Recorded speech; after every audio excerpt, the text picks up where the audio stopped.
A lot of women will tell you that they don't want masculine leadership. And at the same time, others, like myself, will tell you it's one of the most attractive qualities a man can possess. So, which is it? Because when I bring up masculine leadership, the responses tend to be pretty polarized. Some women lean in, some women fully check out. Some women hear safety, some women hear control. Some women hear trust, while other women hear oppression and patriarchy. And I get it. I understand why.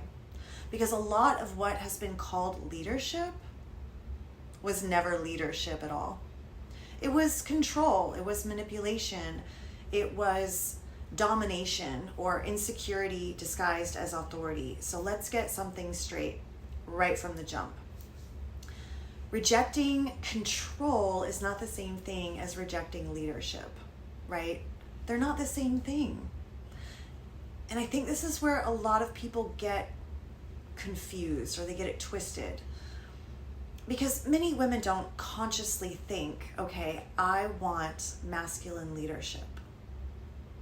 I mean, not really. In fact, many women were raised not to.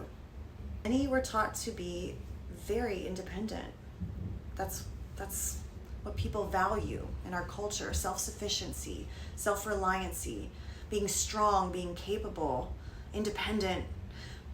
Many women were taught that needing support was weakness, that receiving was dependency, that leadership means giving up power. And so they reject the concept entirely, and I get it. This was my program too. But here's what I noticed. The same women who often reject the language of masculine leadership are the very same women who respond positively to the qualities of it. Because when it's real, when it's effective, it's not control, it's not domination, it's not authority for authority's sake. It's something much deeper. It's groundedness. It's solid energy, it's clarity, direction, discernment, holding, emotional steadiness, and containment. Because whether or not a woman consciously wants masculine leadership or not, she still notices. She notices when a man loses his cool. She notices when he becomes reactive. She notices when he collapses under pressure.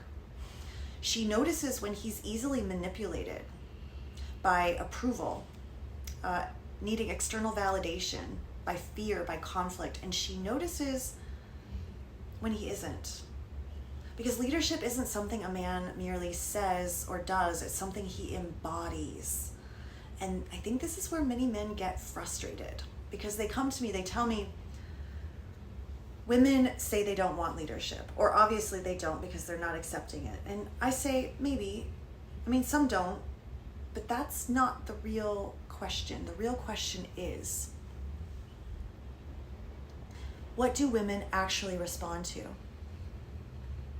Do they respond to emotional steadiness?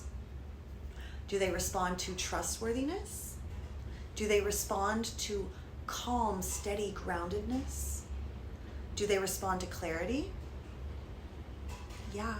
Do they respond to a man who can hold direction, presence, connection, and his own center when life gets crazy or uncomfortable?